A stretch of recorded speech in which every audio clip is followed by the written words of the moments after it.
자, 안녕하세요. 자, 오늘 말씀드릴 내용은 지금 요 책, 기도는 어떻게 하는 건가요? 이 책, 미륵부처님에 대해서 122쪽.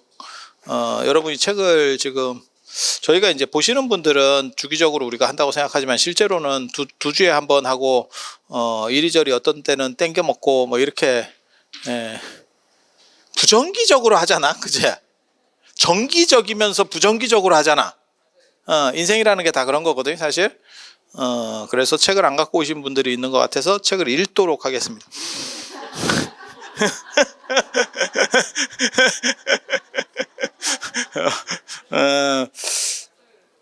미륵, 인도 불교에서 가장 어떻게 보면 이른 시기에 나타나는 보살님 미륵입니다. 미륵 부처님 당시에도 계셨던 분이라는 썰이 있어요. 진짜인 것 같기는 한데 정확하게 잘 모르겠습니다. 그래서 아일다라고 하는 분이고, 그분이 부처님한테 수기를 받죠. 그 수기를 받은 자리가, 인도 가보셨어요? 물론 뭐 큰 기대는 안 하는데 진짜 분위기만 가지고 얘기하면, 내가 인도 간다 그러면 한 100명은 모일 것 같아. 진짜. 그래서 내가 안 가. 인도 힘들어. 인도 안 가냐고 물어보는 사람은 굉장히 많아. 근데 저는 코로나가 완전히 끝나고 사람 사는 데가 됐다라고 하기 전까지 잘 안 갈 겁니다. 연세 드신 분들한테는 위험해요. 그리고 저번에 모디 총리 아세요? 인도 요즘 떡상하잖아. 가장 어떻게 보면 이렇게 쫙 커오는 게 인도. 전 세계에서 인구도 지금 중국을 넘어섰고, 인구가 넘어서는 게 뭐 대단합니까? 라고 말할지 모르지만 인구가 GDP에서는 굉장히 큰 걸 차지하죠. 그러니까 우리나라도 지금 약간 나라가 위험한 거 아닙니까? 골로 갑니다 라고 말할 때 합계 출산율 0.6대로 지금 떨어지는 거 아니냐, 이 얘기가 언론에 계속 나오죠. 아니, 그냥 제가 하는 얘기가 아니고, 근데 0.6에 걸리면 두 사람이 0.6명을 난다는 거 아니에요.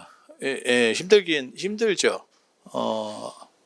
개인적으로는 일조하는 사람으로서 참여한다고 생각을 합니다.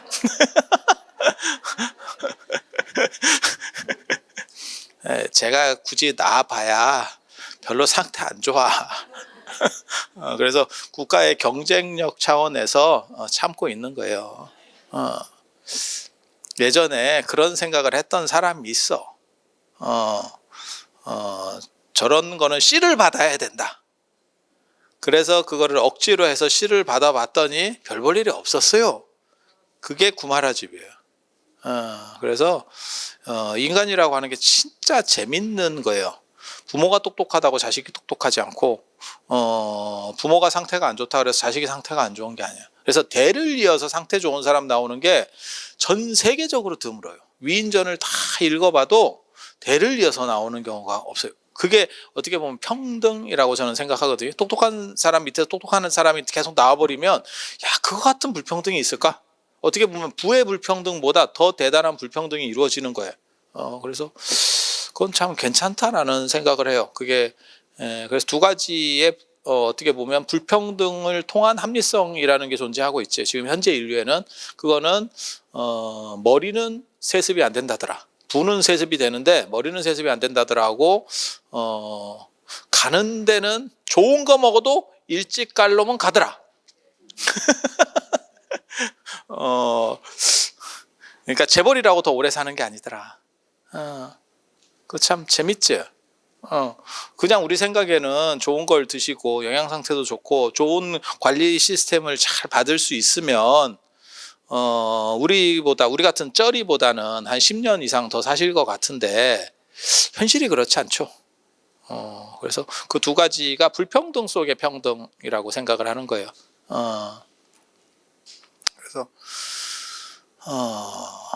그래서 뭐 우리 같은 사람은 단종되는 게 뭐 특별히 해봐야 내가 보기에는 뭐 별로.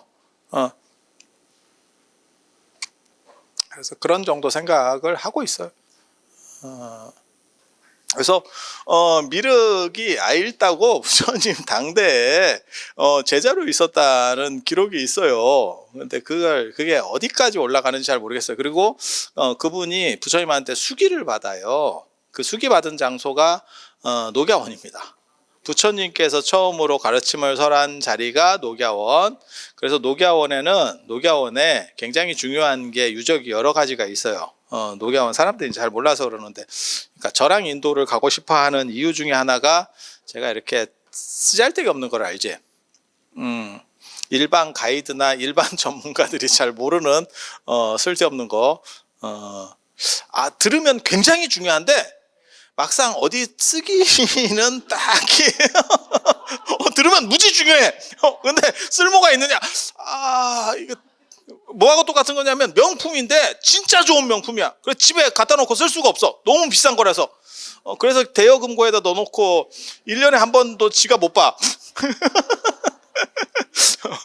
그런 상황이 비슷한 거야. 이거 굉장히 중요한 거야. 굉장히 중요한 거야.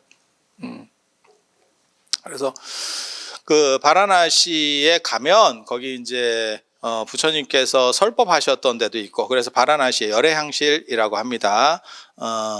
향문화는 굉장히 오래된 거예요. 개인적으로 제가 욕먹을까봐 차마 말은 못하지만 저는 향을 안 피우면 기도 성립 자체가 안 된다고 생각하는 사람이기 때문에 근데 요즘 절에서 자꾸 향을 못 피게 해서 저게 되나 싶은 생각을 하기는 하는데, 그런 거 얘기 나올 때마다 꼭 무슨 얘기들이 나오냐면 향문화가 도대체 얼마나 됐느냐라고 얘기를 하는데 되게 오래된 겁니다. 되게 오래된 겁니다. 불교 이전부터 이집트에서 공양 문화가 있었고 인도도 굉장히 오래됐어요. 그래서 향공양이라는 거는 부처님 당대에도 아마 어느 정도 이상은 있었을 걸로 추정을 합니다. 근데 그게 명확하지는 않고 근데 부처님 돌아가시고 나서 탑이 만들어지고, 부처님 돌아가신 직후부터 탑이 만들어지거든요. 부처님 사리탑이. 거기에 향공양 얘기가 나옵니다. 일산도 꽂아놓고, 그러니까 햇빛 가리개도 해놓고, 그 다음에 향, 그 다음에 꽃, 향하고 꽃은 그때부터 그냥 문화가 나와요. 그래서 부처님을 존중하는 문화, 그 다음에 부처님께서 오래 주석하셨던 그 자리, 부처님 방, 어떻게 보면 부처님 방, 거기를 오늘날까지도 열애향실이라고 부릅니다. 열애는 부처님이라는 뜻이고 향실은 그 부처님에게 향을 공양하는 곳, 그러니까는 존중을 해서 향을 올리는 거예요.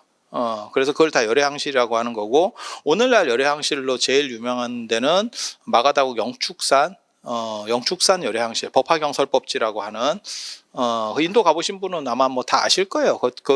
이렇게 네모난 데가 있어서 거기서 이제 기도도 하고 이렇게 하죠. 그래서 열애향실이 있고, 그 다음에 사위성 코살라국의 사위성에 이제 기수급고도권, 거기에도 가면 금강경설법지 해가지고 그 열애향실 찾는 게 되게 쉬워요. 인도 다녀보면. 왜? 금이 붙어 있어. 가보면 이렇게 금으로 누가 다 붙여놨죠. 동남아 분들은 오시면 이렇게 금 붙이는 문화가 있어서 저쪽에 좀 번쩍번쩍한데 그럼 열애향실이야. 그래서 거기 이제 부처님 방이 있었어요. 거기 기원정사에 거기에 이제 7층 건물이 있었고 거기 부처님 방이 있었. 그런 거 같지 않아? 나를 위해서 재벌이 절을 한 채 지어줬어. 야, 내 방 없겠냐? 내 방 하나 만들어 주겠지. 그거하고 그냥 방만이 아니고 이제 공간이 어느 정도는 되겠죠. 그러니까 그 당시만 하더라도 따로따로 공간 분리를 다 하는 시절은 아니니까, 그러면 제자들도 들어오고 이렇게 해야 되니까 어느 정도 공간 폭이 만들어지는 거죠. 그 정도는 됐겠죠.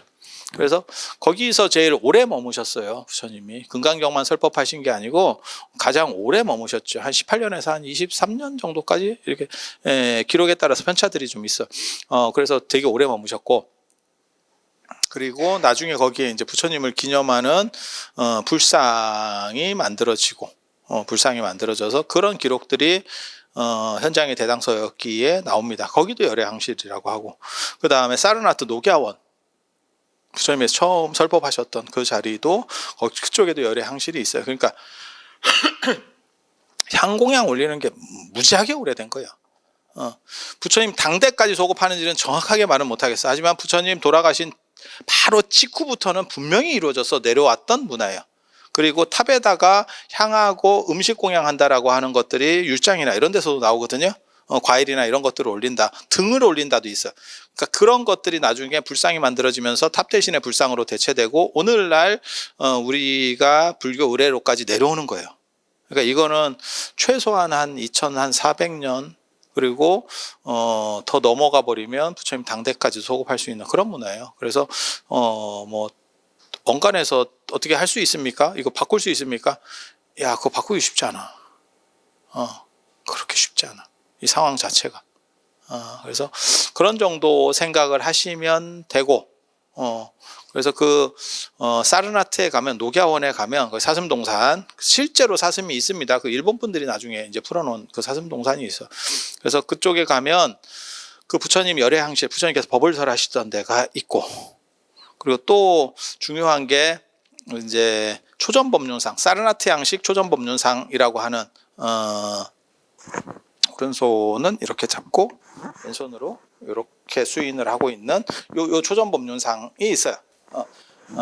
전 세계 불상 중에서 가장 아름답다라고 칭해지는 그 불상이 있고, 그게 이제 간다라 마투라에서 불상이 시작되고 나중에 그게 사르나트가 두 강이 합류되는 교통의 요지예요. 예전에 물류의 요지. 우리식으로 말하면 한국으로 얘기하면 대전급 정도 될까? 대전, 천안 뭐 이렇게 다 호남선을 가든지 뭐 경부선을 가든지 다 거쳐가는.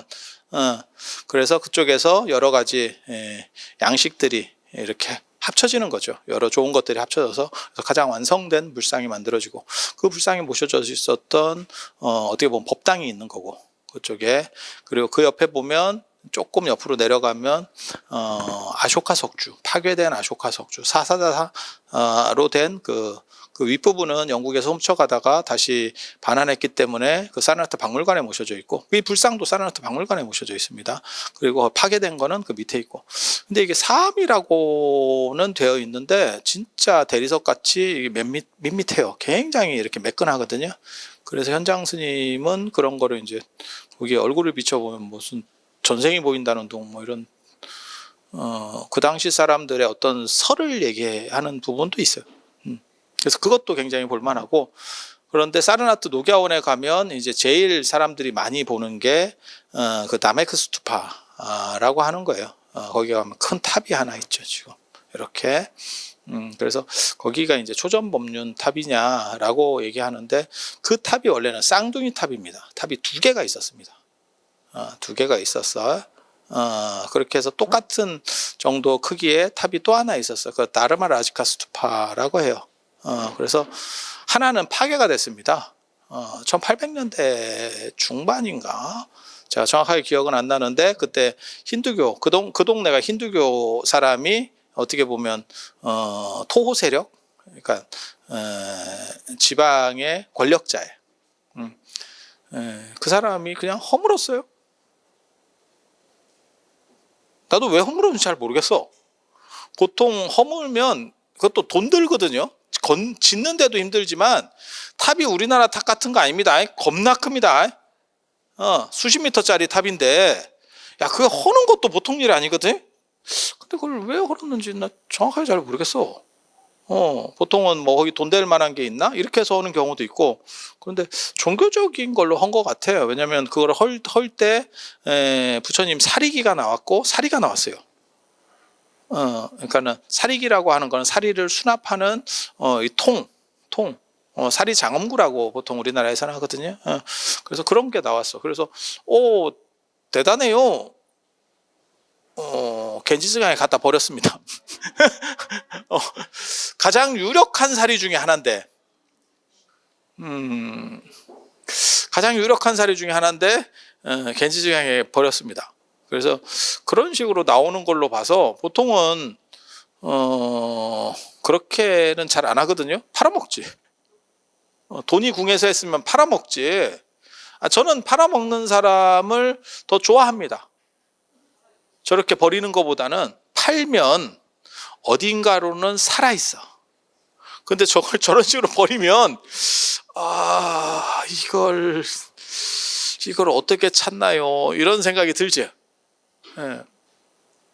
지금 뭐 그렇게. 그래서 나르마 라지카 스투파가 지금은 사라졌고 지금은 나메크 스투파만 남아 있어요. 그래서 지금 남아 있는 탑을 초전 법륜 탑이다라고 하는데 나르마 라지카 스투파가 초전 법륜 탑이었을 거고, 하나의 탑은 초전 법륜을 기념하는 탑이고 또 하나의 탑은 수기의 탑이에요. 부처님께서 거기에 가서 부처님한테 수기를 받았고 그 다음에 미륵에게 수기를 줍니다. 그래서 수기를 기념하는 탑. 지금 현재 남아있는 거는 저는 수기를 기념하는 탑이라고 생각을 해요. 그러니까 다르마 라지카 스투파가 초전 법륜의 탑. 그래서 그거는 사라졌고, 근데 이제 초전 법륜이 의미적으로 더 크니까 사람들이 그쪽에다가 말을 갖다 붙이는 거예요. 이렇게. 그래서 이제 제가 갈 때는 저는 그 탑 자리도 가거든요. 이미 사라진 그 탑의 자리는 있어요. 동그랗게 탑이 남아 있어요. 그래서 그런 데 가서 참배도 하고 뭐 이렇게 하는데, 그래서 거기가 미륵이 석가모니 부처님에게 수기를 받은 자리고 그걸 기념해서 탑을 만들었다 라는 이야기가 있습니다. 그래서 탑을 만들었다. 그리고 실제로 나중에 간다라에서 불상이 만들어질 때 보살상 중에 제일 빠른 게 미륵보살상이에요. 그리고 미륵 같은 경우는 도솔천에 지금 계시는 분이잖아요. 그래서 어떻게 보면 석가모니 부처님께서 가시고, 이 생각이 굉장히 재미있는 생각인데, 열반하신 부처님이 영험할까? 이 생각이 진짜, 제가 요즘 열반경 쓰면서 그걸 이렇게 저렇게 뭘 찾으면서 되게 재밌었는데, 열반하신 부처님의 영험성에 대해서 생각이, 두 가지 생각이 있었어요. 인도에서부터 그게 발견이 되거든요. 열반하셔서 가셨으니까 허공과 같이 평등한 게 된 게 아니냐. 그러면 무슨 일이 벌어지느냐? 기도해도 기도빨이 안 받는 거 아니요? 그러니까 부처님은 됐고 일단 내 문제가 급한 거야. 일단 내 문제가 급한 거야. 이게 속되다라고 생각하면 안 돼. 저는 개인적으로 사람들이 당연히 그렇다라고 봐요. 그러니까 부처님을 뭐 존중하고 이건 그건 그거고, 하지만 입시기도 끝나면 절에 오는 신도가 많이 준다더라. 그 말도 맞는 거예요. 그러면 무슨 뭐 그걸 네 뭐 복 받으려고 기도하느냐? 마음이 중요한 거지. 그래서 네가 안 되는 거야. 그래서 네가 안 되는 거야. 아생연후의 살타라고 내가 먼저 어느 정도를 정립하고 그 다음에 뭔가를 하려고 해야 돼요. 그래서 저 같은 경우는 무주상보시 이런 것도 굉장히 싫어하잖아요. 그게 무주상보시가 맞는 거 아닙니까? 그거 처리하기 싫은 사람들이 얘기하는 거야. 무주상보시가 왜 제일 좋은 줄 알아? 스님들 입장에서는 이름 써줄 필요도 없고 아주 편해. 뒤탈도 없고. 그리고 무주상보시를 강조하는 분들의 대부분은 까놓고 얘기하면 안 합니다. 뭘 안 합니다. 하는 사람은 가만히 있고 안 하는 사람이 무주상보시 얘기를 계속해. 가만히 봐봐. 내 말이 맞나 틀리나. 우리는 그냥 있는 얘기 하는 거예요. 가장 실전적인 얘기. 그래서 실제로는 부처님도 수기를 받는 거예요. 무주상보시 이런 식으로 자꾸 가면 수기고 지랄이고 다 필요가 없어요. 마음 잘 닦아서 살면 되지. 그럼 나중에는 뭐가 있냐면 굳이 부처님 되려고 할 필요는 뭐 있냐 이렇게 되는 거지. 그걸 다 연결시켜 보면 이제 그렇게까지 가는 거예요. 그래서 열반한 뒤에, 부처님께서 열반하신 뒤에 과연 효과가 있느냐? 그래서 인도 불교에서는 과거 7불, 과거 4불 얘기할 때 석가모니 부처님이 들어가셔요. 그래서 약간 왜 그런 거 있잖아요. 누가 그 얘기 저한테 했었는데 자식한테 얘기를 하는 거예요. 그분이 안 갈 거면 말고, 결혼 얘기하는 거예요. 결혼 안 갈 거면 말고 갈 거면 나 정년하기 전에 좀 가라. 뭔 뜻인지 알아요? 뭔 뜻인지 정확하게 의미가 들어오죠. 안 갈 거면 내가 너를 존중해서 하겠는데 포기. 기왕 갈 거면 얼마 차이 안 나면 나 정년하기 전에 현직에 있을 때 좀 가. 그게 크지? 너무 이게 속된 얘기일 수도 있는데 차이가 크지? 우리 속담에도 있잖아. 정승 죽었을 때보다 정승집 개 죽었을 때 좋은 객이 더 많이 온다고.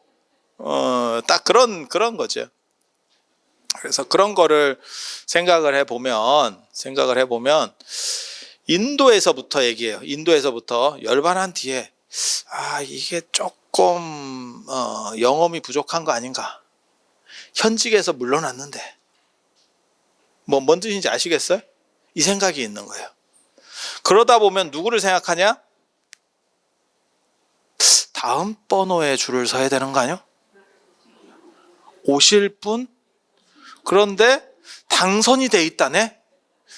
지금 대통령은 임기가 끝났고 누군지를 모르면 이게 좀 머리가 아픈데 당선이 돼 있는 거야.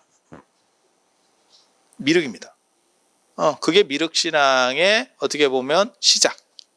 그리고 되게 재밌는 게 실제로 한국 불교에서는 석가모니 부처님을 정근하지 않아요.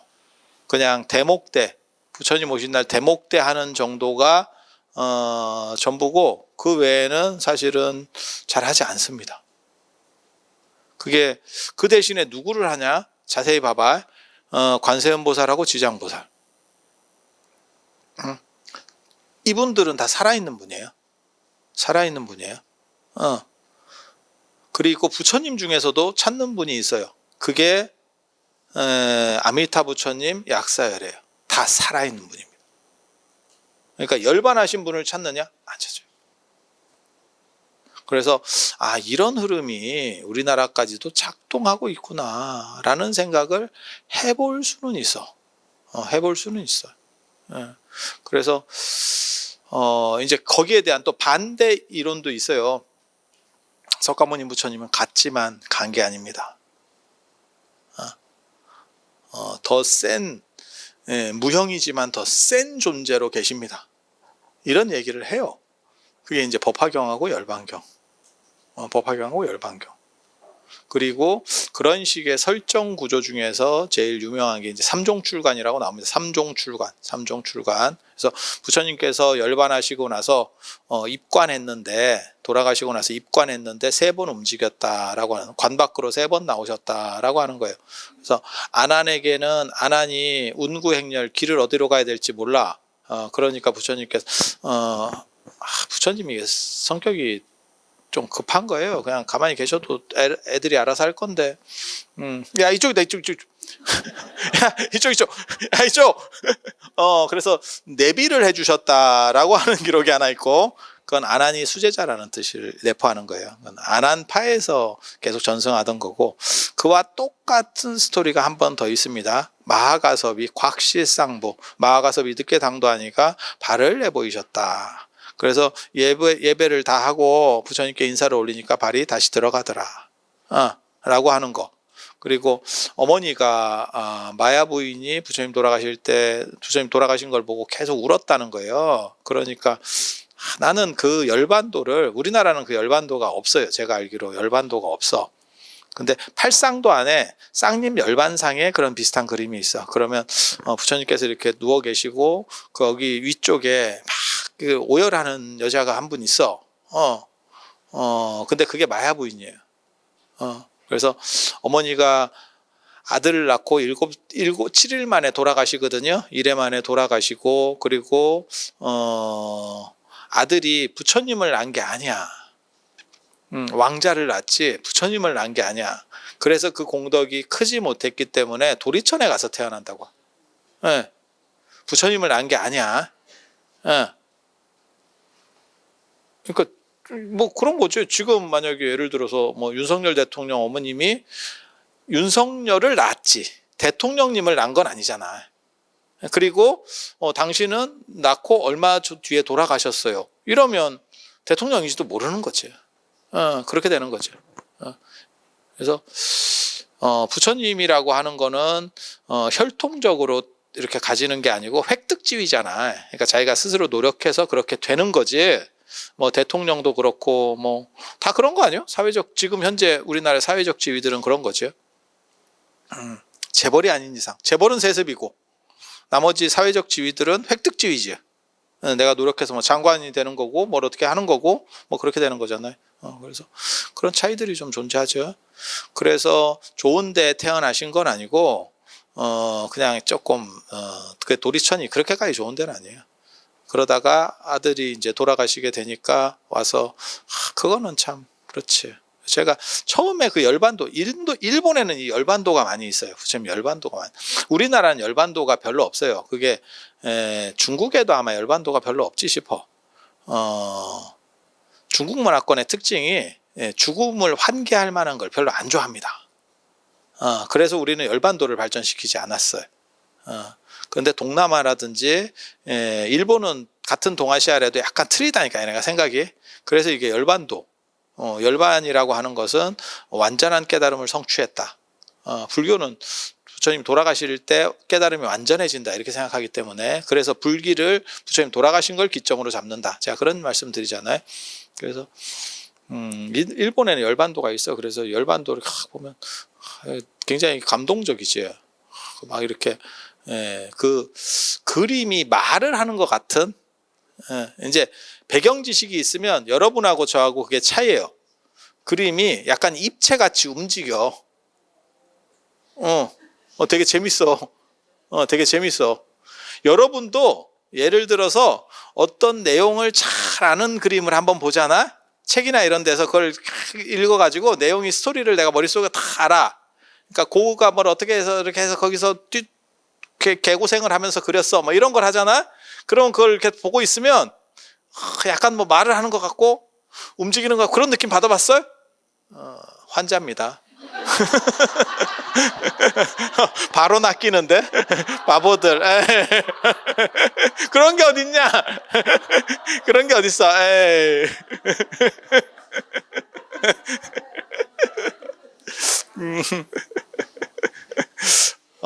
근데 내용을 알면 진짜 약간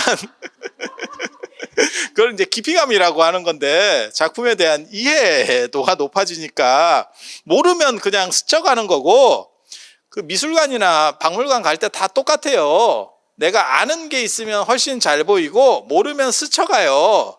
제가 그거 얘기하잖아.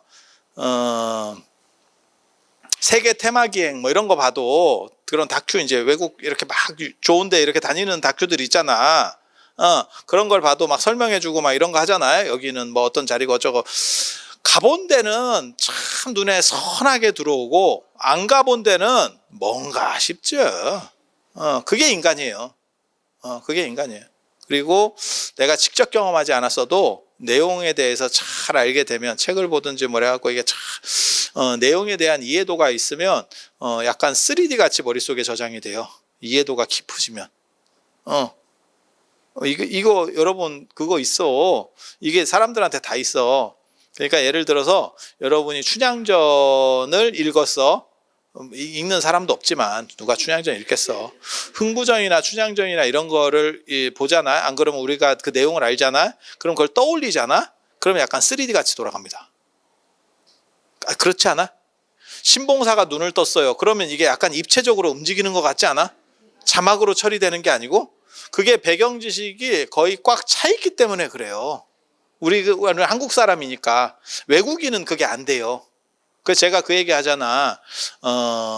한국 거를 읽어보면 그런 스토리들이 잘 돌아가는데 외국 문학을 읽으면 뭐 소스텝스키 뭐 이런 거 있잖아. 그런 거 읽으면 그게 잘 안 돌아간다니까. 그게 배경 지식의 문제예요. 그러니까 우리 같이 뭐 역사 공부하고 뭐 철학 공부하고 그러면 중국이나 뭐 부처님이나 이런 불교적인 것들은 그런 식으로 돌아가요. 그래서 제가 어느 정도 되는지 저의 자신의 깜냥을 테스트해 볼 때 그런 것들이 자유롭게 돌아가느냐를 내 머릿속으로 한번 떠올려 봐. 근데 유럽만 해도 그게 안 돌아가요. 그게 내 한계지. 이슬람, 중동 이러잖아? 뉴스 보듯이 합니다. 떠오르는 지식이 연결되지 않고 단편적이에요. 왜? 배경 지식이 없어서 그래. 배경 지식이 없어서.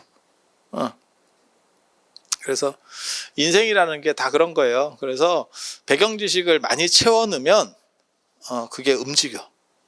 움직여. 그래서 재밌는 거지. 그게 다 움직이는 걸로 저장이 되면 진기해. 진기해. 그리고 옆에서 보고 있는 것 같아.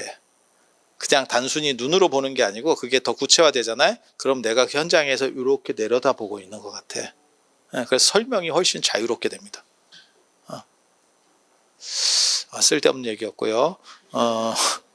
그래서 부처님이 그 어머니가 그렇게 오열하는 그 열반도가 일본에는 많이 있어요.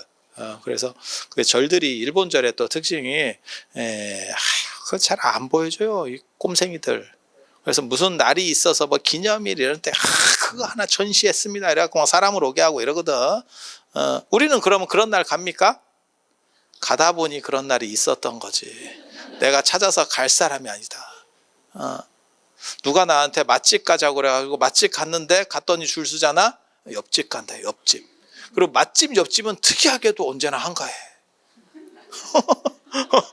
그리고 나서 그 집 가서 먹고 나오면서 줄 안 서기 잘했다. 줄 섰으면 아직도 못 들어갔겠다. 이러면서 위로하면서 나옵니다. 근데 그게 다른 거지 사실은. 그렇게 줄 서서 먹는 맛이 있는 거고 한가해서 편해서 먹는 것도 있고 그건 뭐 사람마다 성향이니까.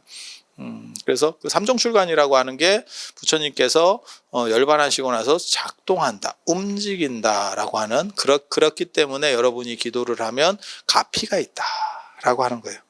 굉장히 재밌는 거예요. 이거 굉장히 재밌는 거예요. 그리고 부처님이 움직이는 가장 대표적인 게 나중에 이제 법화경에서 나오죠. 법화경 견보타품에 보면 열반에 든 다보열애가 부처님께서 묘법연화경을 설하시면 땅속에서 튀어나오죠. 그렇잖아. 그렇게 해가지고 그거 증명한다. 얼씨구 이러면서 나오잖아. 그래 맞다. 추임새 딱 넣어드리는 거죠. 그래서 그렇게 그래서 그리고 이제 두 분이 이렇게 앉아서 이불병자라고 하는 거거든요. 다 의미들이 있어요. 나 같은 사람이 죽으면 도대체 어떻게 할까 싶다. 나 그게 걱정이야. 죽는 게 두려운 게 아니고 내가 죽으면 이 쓸데없는 거를 누가 알까? 참. 근데 더 재밌는 얘기 해드릴까? 그렇지만 죽어도 아무도 몰라. 죽어도 아무도 신경 안 쓰고 제가 어른들한테 그런 얘기 있는데 굉장히 뭐 이렇게 해가지고 자기가 중요한 일을 해서 어디도 못 빼고 뭐 3일도 못 가고 이렇게 얘기하면 제가 늘상 드리는 말씀이 있어요. 돌아가셔도 일주일 안에 잊혀집니다. 그 자리가 묻혀 마치 팥죽 떠먹듯이. 팥죽 떠먹지. 팥죽을 한 숟가락 그래 딱 떠먹으면 단팥죽이어야 돼. 단팥죽 이렇게 딱 떠먹으면 이렇게 조금 흔적이 있다가 싹. 그게 인생이다. 이건희 회장님 같은 분이 돌아가셔도 팥죽이야. 그래서 여러분이 팥죽이라고 생각하면 돼. 내가 아니면 내 가족을 못 지키고 이게 국가가 무너지고 내 직장이 어떻게 내 사업체가 됐고요. 빠지셔도 아무 문제 없습니다. 빠지셔도 아무 문제 없습니다. 그래서 최대한 많이 빠져서 행복을 찾으세요. 다 미루어 놓은 거를 내가 다 하고 그 다음에 나는 행복을 찾겠다라고 하면 제가 늘상 말씀드리는 얘기가 있어. 젊었을 때는 돈이 없고 돈이 있을 때는 시간이 없어. 돈이 있을 때는 시간이 없어. 그래서 이 조건들을 다 갖추지 말고 절에 살아보면 그게 있어요. 굉장히 좀 불합리한 얘기인데 어른 스님들이 쓸데없는 거 진짜 잡일 더럽게 시키거든. 아니, 저는 뭐 일하면서 참으면서 사는 사람도 아닌데 그냥 일반 스님들 보면 그래. 되게 시켜. 그렇게 하면 그걸 이제 착한 사람들은 다 하락하면 다 합니다. 뭐 참석해야 된다 뭐 한다 그러면 다 그걸 해요. 그러면 자기 시간이 없어. 그래서 이 사람이 공부도 잘 못하고 뭘 제대로 해놓은 게 없어. 근데 나중에 누가 인사를 오는 거야. 이번에 박사학위 받았는데요? 뭐 좀 인사를 와. 그러면 그 옆에를 보면서 너는 이런 거 안 하고 뭐 했냐? 너는 뭐 했냐? 이렇게 얘기한다니까? 되게 재밌어. 옆에서 보고 있으면 되게 재밌어. 스님 때문에 못한 것 같은데요.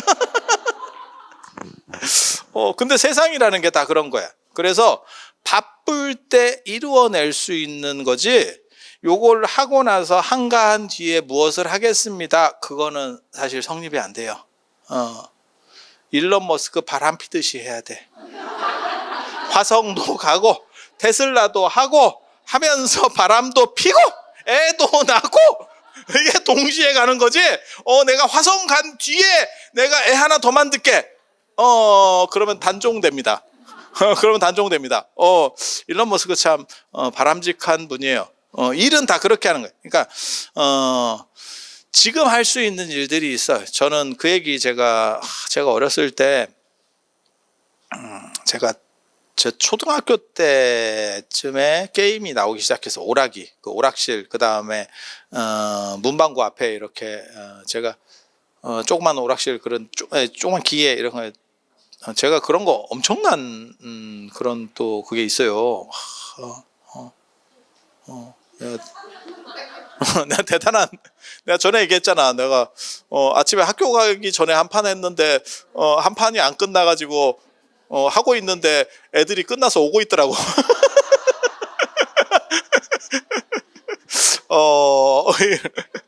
거의 전설이에요. 영웅이야, 영웅. 영웅이야. 다 이렇게 하면, 그때도 어떻게 보면 내가 이제 딱 하면 이제 주변에 이렇게 촥 애들이 이렇게 병풍처럼 왜 저런 게 있네 뭐 이러면서 이렇게 보는 거야.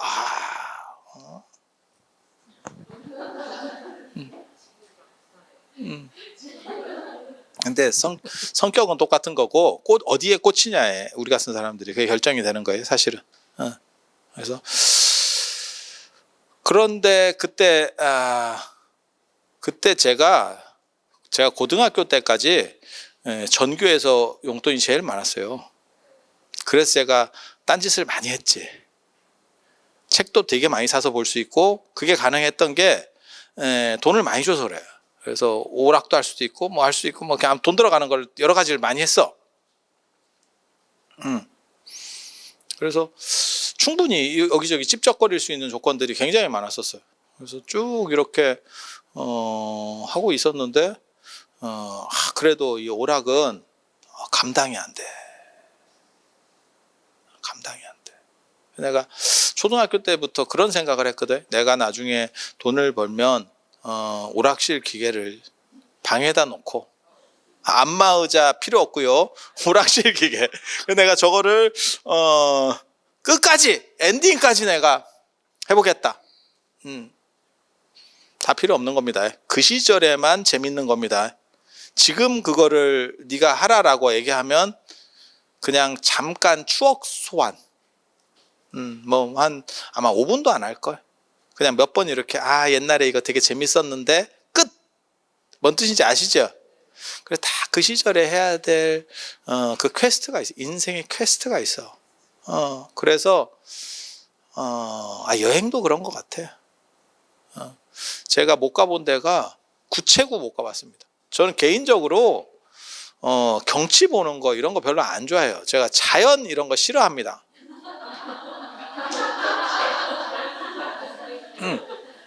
저는 시멘트 규칙적인 거, 그 다음에 규격화된 거 이런 거 좋아하지, 이렇게 통제되지 않는 거 별로 안 좋아해요. 그래서 어린 애들 별로 안 좋아하고, 자연 이런 거 별로 안 좋아해. 땅 밟는 거나 이런 거 싫어한다니까. 그리고 자연의 경치를 봤을 때 뭘 느끼느냐? 잘 못 느낍니다. 굉장히 약간 둔감하거든요. 그 대신에 아주 어떻게 보면 대단한 기계라든지 건축이라든지 이런 걸 봤을 때 훨씬 우리는 쾌감을 많이 느껴요. 이게 저게 어떻게 저렇게 될까? 이런 생각? 약간 달라. 그래서 제가 신도가 별로 없어요. 이게 이제 어른들은, 보살님들은 그런 자연 이런 거 되게 좋아하거든. 빨간 옷 입고 눈에 뵈도 않는데 등산 가고 뭐 이런 거 하잖아. 근데 우리 그런 거 싫어요. 나 흙 싫어. 그래서 그렇게 하고 있는데, 참, 그게 그래서 구체구를 못 갔는데, 나중에 가볼래 했더니 다 가봤어요. 나만 안 갔어. 나만. 물론 뭐 여러분들은 비극적 인생을 사셨기 때문에 이 안에는 안 가보신 분도 많이 있었겠지만, 나만 안 가봤어. 그래서 추진 자체를 못 하겠어. 이게 슬픈 거야. 다 때가 있어. 구체구가 유행할 때도, 구체구 전에는 뭐가 유행했냐면 계림이 유행했고, 계림, 장가계, 구체구, 태항산 뭐 이런 게 있어요. 그 흐름이 있어. 흐름이. 그럴 때 가야 돼. 뭘 얘기하려고 하는 거냐면, 그 나이에 정해진 어떠한 것들이 나에게 왔을 때 그것을 즐기라는 거예요. 저 사람 많을 때 뭐하러 가? 조금 한가해지면 가지. 너만 안 갔다. 너만 안 갔다. 그리고 못 간다. 그래서 그거에 맞는 나에게 찾아온 기회 속에서 행복을 잡아야 되는 거고, 그것은 일을 하는 거나 안 그러면 뭔가 나에게 주어진 책무, 그런 것보다도 오히려 더 소중한 거예요. 근데 사람들이 그런 거를 잘 못 느끼시는 경우들이 있어. 그리고 나서 지나고 나면 나만 안 하고 남들은 다 해놨어. 물론 뭐 여기 여러분들은 너무 성실하게 사셨기 때문에 안 해보신 분도 많아요. 그래서 좀 다행이다 싶기는 한데, 그래도 주어지었을 때 그것을 최대한 즐겁게 하실 수 있도록 하세요. 그게 삶을 행복하게 사는 방법입니다. 자, 미륵 얘기 조금만 더 해보도록 하겠습니다. 그래서 미래 권력이 미륵이고, 그리고 그쪽에 관련해서 줄을 서시는 분들이 있습니다. 석가모니 부처님은 낡은 줄이고, 동아줄은 미륵이라더라. 그렇게 외치면서 강력하게 말씀하셨던 분이 서유기의 주인공 현장스입니다. 그렇긴 한데 당신이 집권하기 전에 당신이 먼저 돌아가셨죠. 미륵 오기 전에. 그래서 저는 그 얘기를 되게 좋아해요. 현장 스님 나중에 옥화궁에서 돌아가시거든요. 옥화사. 그게 옥화사들, 저도 못 가봤네. 거기 나중에 한번 가보고 싶은데, 당나라 장안에 있었던 당현종 양귀비 아시죠? 현종 아마 현종 아니구나. 당 고종인가? 고종인가 보다. 고종의 잠저예요. 그러니까 어렸을 때 컸던, 맞을 거예요, 제 기억이. 그래서 그게 잠저고 이제 왕이 되니까 궁으로 만들었어요. 왕이 태어난 곳은 일반 사가로 두지 않습니다. 거기는 왕기가 서렸다 그래서 궁으로 만들었고, 옥화궁으로 만들었고, 궁을 대체할 수 있는 게 나중에 절이에요. 그래서 그냥 절로다가 바꾼 거예요. 그래서 옥화사라고도 나옵니다. 거기서 돌아가시거든요. 저도 그런 데서 살아보고 싶습니다. 왠지 시설 좋을 것 같지 않아? 거기 출신이 황제가 됐어. 야, 이거 황제 아들이고 황제가 될 정도면 시설 겁나 좋은 거 아닙니까? 내가 보기에는 이거 거의 7성급 호텔급이 싶은데, 그래서 거기서 돌아가시는데, 돌아가실 때 맨 마지막에 옆에 제자들이 물어보는 거죠. 스님은 죽어서 도솔천에, 미륵이 지금 도솔천에 있거든요. 도솔천에 태어나십니까? 아, 그렇다 라고 말하고, 돌아가시기 직전에 도솔천 사람들이 나를 데리러 오고 있다 이렇게 얘기합니다. 초청장 받았다더라. 참. 그래서 그렇게 그래서 미래 권력에게 줄 수는, 그래서 미륵을 두 분으로 얘기를 하죠. 하나는 미륵 보살, 현재는 보살이에요. 당선인 신분이지만 대통령은 아니기 때문에, 예, 아직 임기가 시작이 안 된 거죠. 당선만 돼 있고, 그래서 미륵 보살. 그리고 이제 조금 높여 불러주는 분은 미륵 불이라고 불러주는 이유는 그런 거요. 원래 대통령 당선인이면 대통령님 이렇게 불러주면 기분이가 좋지. 뭐 대통령이 된 건 아닌데 당선만 됐지 지금 아직 임무는 시작한 거 아니야? 뭐 그럴 수 있잖아. 뭐 예를 들어서 어디 뭐 좋은 뭐 구글 같은데 취직했어. 그러면 구글 아직 다니는 건 아닌데 합격장만 받았어. 그러면 어디 가니? 어디 다니니? 그러면 구글 이렇게 말을 뒤에 조금 흐리면 돼. 다니는 건 아니니까. 그러면 굉장히 있어 보이지. 그런 거하고 똑같은 거예요. 그래서 그렇게. 그래서 시간적으로 그렇게 존재하는 거고, 미륵과 관련해서 이게 또 재밌는 게 있어요. 미륵이 용인가? 그거 내가 진짜 생각 많이 하는데 답을 잘 못 내겠어요. 미륵이 용이요? 용? 용의 우리나라 말이 미륵이에요. 미르. 그래서 예전에 미르재단, 미르의 전설 이렇게 나오는 거거든요. 그런데 왜 용하고 미륵이 연결되는지는 잘 모르겠어. 근데 미륵이 태어나서 이렇게 좋은 세계가 이루어지는데 그 세계가 용화 세계고, 미륵 부처님이 깨달음을 얻는 것도 용화나무 밑에서 깨달음을 얻어요. 그리고 미륵 부처님 도상에서도 용화수까지를 드는 경우도 있고, 보통은 물병을 듭니다. 미륵보살은 정병을 들어요. 관세음 보살이 들고 있는 정병 있잖아요. 물병. 그게 원래 미륵보살 거예요. 빌려줬다가 이게 조금 이게 지금 소송 걸렸습니다. 그 미륵보살 소송 걸렸습니다. 그 내 건데, 그 물병이라고 하는 게 수행자의 상징이에요. 그래서 미륵은 아까 부처님한테 수기받았던 제자라 그랬잖아요. 그래서 수행자로서의 지물을 들고 있는 거예요. 관세음 보살은 수행자가 아니에요. 그게 정병이거든요. 관세음 보살은 귀족 스타일이에요. 그래서 물병을 들지 않았어요, 원래는. 근데 지금은 관세음 보살 하면 당연히 병 아닙니까? 이렇게 생각하거든요. 정병이라고 생각하는데, 수행자의 상징이 물병하고, 그걸 정병이에요, 정병. 그 군지라고 해서, 군지카라고 해서, 이게 수행자가 들고 다니는 자루 달린 물병이 있어.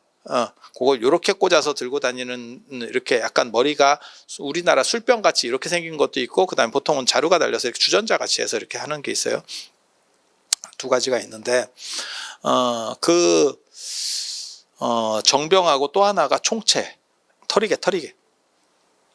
그게 수행자예요. 그래서 관세음 보살은 제가인의 모습을 하고 있고, 제가 귀족의 모습을 하고 있고, 그래서 물병하고는 관련이 없고, 미륵 보살은 수행자의 모습을 하고 있기 때문에 물병을 가지는 거고, 또 한 팀이 더 있어요. 이게 제석천은 왕의 모습을 하고 있기 때문에 금강절을 가지거든요. 보통 상징물로 금강절을 가지고, 벼락무기. 범천은 어떤 스타일로 묘사가 되냐면 출가자로 묘사가 돼요. 그러니까 수행자로 묘사가 돼요. 그래서 총체, 불진이라고도 해요. 지금 종정스님 이렇게 할 때도 그 총체를 드리고, 그 다음에 대종사, 조계종에서는 대종사 이렇게 모실 때도 총체를 드려. 왜 총체라고 하냐면 전체를 관할 한다. 원래는 그게 목이 좁고 팔이 좁고 그 다음에 발밑에 쓸고 이런 물건이에요. 약간의 빗자루 같은. 그래서 수행자들은 바닥에 앉을 때 거기 인도가 그 벌레가 많아서 그래요. 아열대 습하고 이러니까 벌레가 많아가지고 바닥을 쓸고 앉습니다. 혹시라도 죽일까봐. 나 요즘 그 유튜브 되게 희한한 걸 봤는데, 인도 유튜브가 어떻게 하다 보니까 들어갔는데 그 사람 되게 재밌더라. 그 사람 그 콘텐츠는 뭐냐면 코브라 잡아주기야. 마을에 코브라 같은 게 막 이렇게 나타나서 이렇게 하면 우리나라에도 그런 콘텐츠를 가지고 하시는 분들이 있어요. 말벌집 퇴치해주는 그게 콘텐츠야. 그러니까 시골 같은데 말벌집이 있으면 그 사람한테 연락하면 그 사람이 그 말벌집을 없애주는 게 그 사람 콘텐츠야, 콘텐츠. 이해가 돼? 청소기 같은 거 하나 갖고 가고 말벌을 청소기로다가 싹 빨아. 싹 빨아. 그래갖고 그거 처리해줘. 저렇게 돈 벌고 사나 싶은 생각이 들긴 드는데, 근데 인도 사람은 코브라, 뱀 이런 거 다 처리해 주는 거야. 집에서 뭐 이런 게, 근데 한두 마리가 나오는 게 아니야. 뭔 놈의 집에 저렇게 뱀이 많나 싶은 정도로 나와. 그럼 그 사람이 이렇게 하고 자루에 넣어주고, 그러니까 우리 식으로 말하면 땅꾼. 그렇게 해서 자루에다 다 넣어가지고, 보통 한번 이렇게 가면 한두 마리 나오면 컨텐츠를 찍겠어, 이 사람이. 그 누가 봐. 득실득실 나와야 그게 이제 조회수도 막 몇백만씩 가요. 재밌잖아. 비암 잡고 이런 거 재밌잖아. 뭔 뜻인지 아시겠죠? 그럼 동네 사람 또 다 나와서 구경하고 막 딱 잡고 자루에다 다 넣어가지고 갑니다. 근데 맨 끝에 굉장히 놀라워. 풀어줘.